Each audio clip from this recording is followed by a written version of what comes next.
Tu veux sans doute acheter ta résidence principale, mais tu ne sais pas comment faire pour obtenir un prêt immobilier. Tu te demandes sans doute si les banques vont vouloir te suivre dans ce projet qui, à la fin de la journée, est un peu l'un des projets les plus importants de ta vie. Tu veux acquérir ce petit morceau, cette résidence, ce petit morceau de Québec ou de Canada que tu veux saisir et appeler tiens. Je te dirai exactement comment faire dans cette vidéo. Comment vraiment structurer ton dossier de la bonne manière pour t'assurer d'obtenir ce prêt immobilier pour enfin décrocher ta résidence principale et pouvoir dire « Je suis propriétaire ». C'est parti.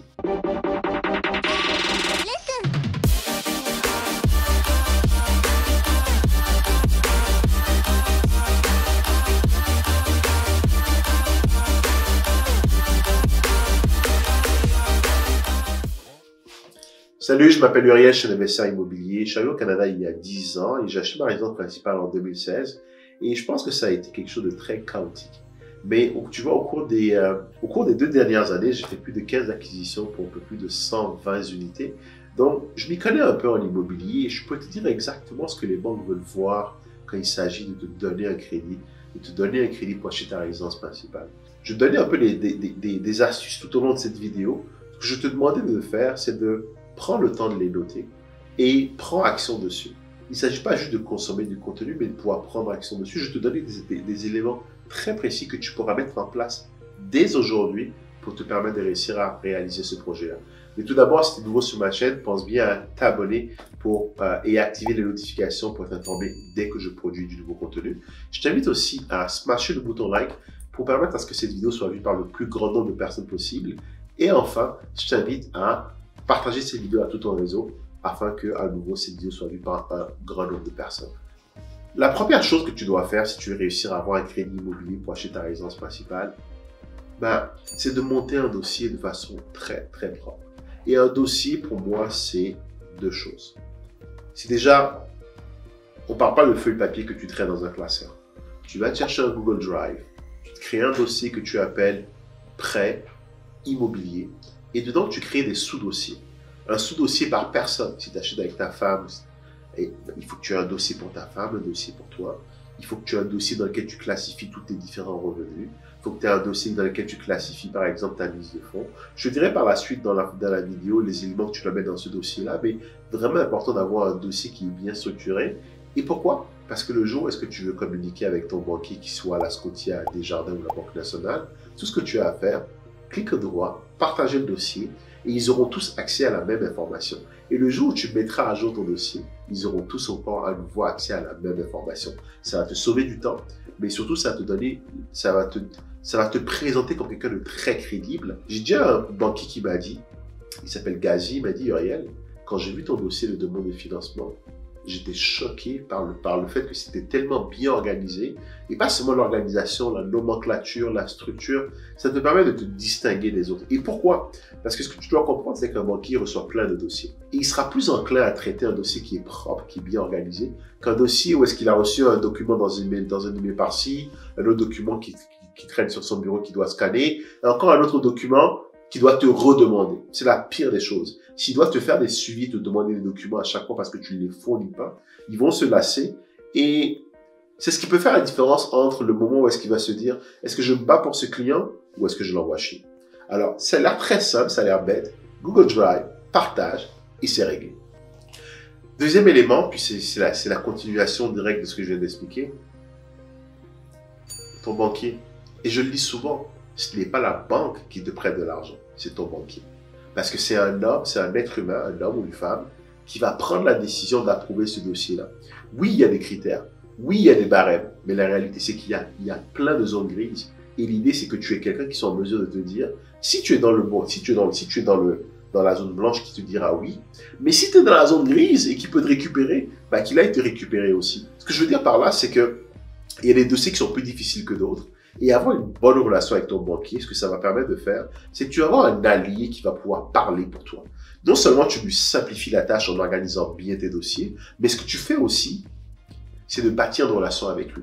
Et bâtir une relation avec lui, tu ne le fais pas le jour où tu as besoin du crédit.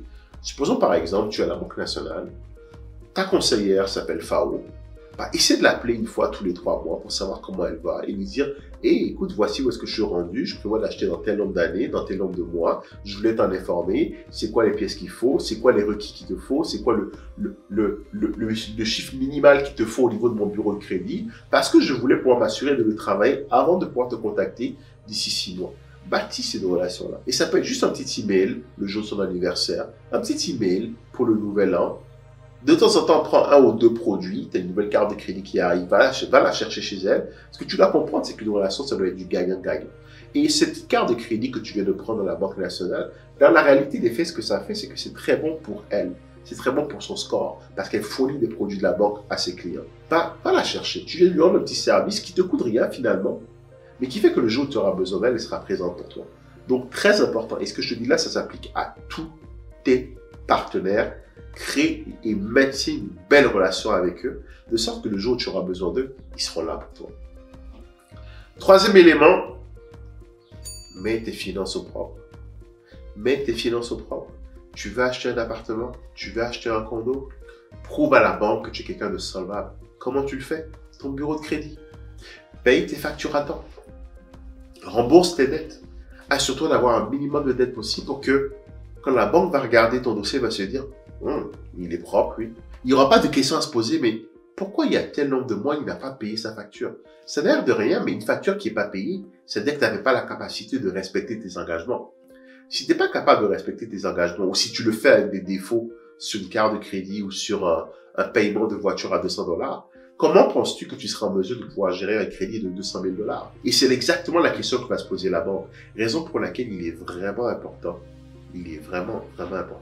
que tes finances soient au propre, que tes dettes soient payées, que ta carte de crédit soit remboursée et que du coup, que ton bureau de crédit soit propre. J'en parle beaucoup dans ma formation. J'appelle ça l'ABC du financement. Pour obtenir du financement, il faut de l'argent, l'apport, B, le bureau de crédit, et C, la capacité d'emprunt, j'en parlerai tout à l'heure. Si tu es intéressé par mes formations, j'organise une masterclass ce dimanche dans laquelle je te partage un peu toutes les stratégies avancées que je mets en place qui permettent à des centaines de personnes qui réussissent à acheter leur résidence principale sans forcément avoir la mise de fonds ou sans forcément avoir des beaux dossiers. On leur met en place des structures pour les aider à améliorer leur dossier, à améliorer leurs finances afin justement de pouvoir faire une très bonne impression à leur banquier le moment venu de demander un financement. Tu trouveras le lien dans la description si tu veux t'inscrire. Je te verrai dimanche. Quatrième élément, et j'en ai parlé tantôt, c'est le A de l'ABC du financement. C'est l'apport ou la mise de fonds. La banque veut voir que tu as de l'argent dans ton compte en banque. Et pourquoi? Elle s'apprête à te faire le plus gros prêt de ta vie, très probablement. Elle s'apprête à te donner un 300-400 000. Parce qu'elle veut, si tu dois prendre le 300-400 000 pour acheter un appartement, elle veut s'assurer que tu mets de l'argent de ta poche. Et pourquoi? Parce que c'est comme ça qu'elle se rassure que tu vas l'entretenir. Quand on met de l'argent sur la table pour quelque chose, quand on paye une formation, quand on paye quelque chose, on a tendance à y donner de l'importance. Et c'est ce que la banque veut. Donc, il faut que tu aies de la mise de fonds ou de l'apport ou de l'argent. J'ai des stratégies avancées, si tu ne l'as pas aujourd'hui, des stratégies avancées qui te permettront de l'avoir. Et ce que tu dois faire, finalement, c'est le mettre dans un compte en banque et pouvoir montrer à la banque que tu l'as au moins pendant 3 mois. Pourquoi 3 mois? C'est un peu la réglementation. C'est comme ça qu'ils s'assurent que l'argent n'a pas débarqué la veille dans ton compte. Donc, tu dois au moins le mettre sur ton compte pendant 3 mois pour leur montrer que tu as de l'argent. Ça va les rassurer. Et encore une fois, l'idée derrière tout ça dans la tête de la banque, parce que c'est une personne, donc c'est le banquier, c'est de se dire, Maxime a mis un peu d'argent sur la table, je vais en mettre beaucoup plus que lui, mais parce qu'il en a mis un peu, il va bien s'occuper du bien qu'on va acheter ensemble. Parce que ne te trompe pas, ce bien, tu l'achètes avec la banque.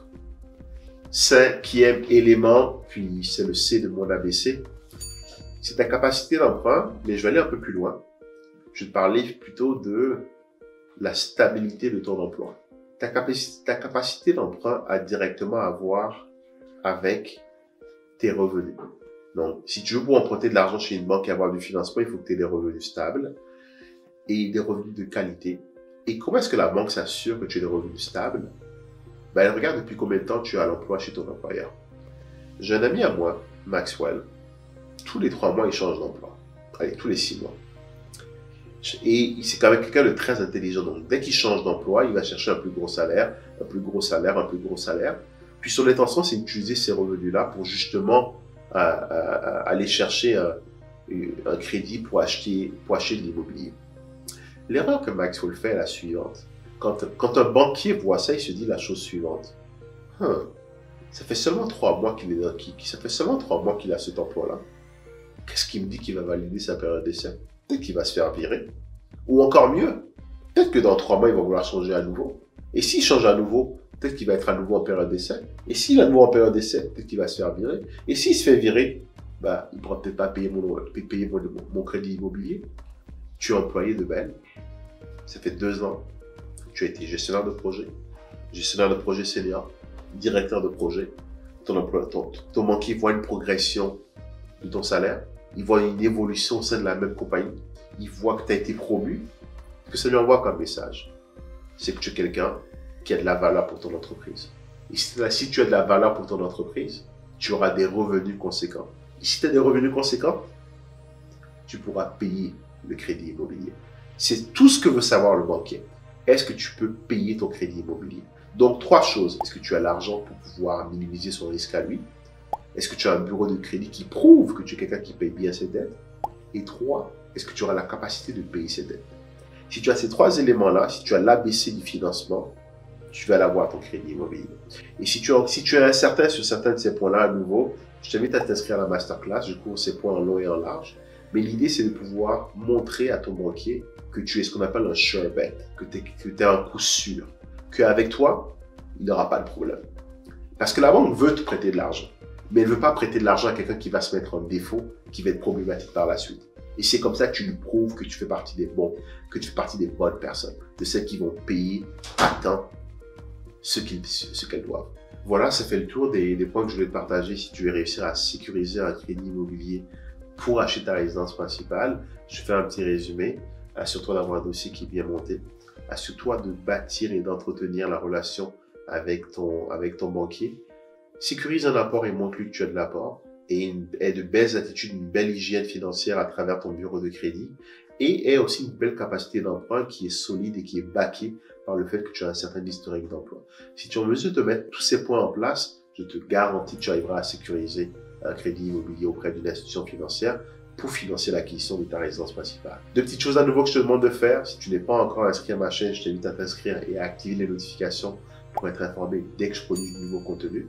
Je t'invite aussi à smasher le bouton like et à mettre un commentaire. Ça va permettre à ce que la vidéo soit mieux référencée sur YouTube afin qu'elle touche un maximum de personnes. Et je te vois la prochaine fois. Salut!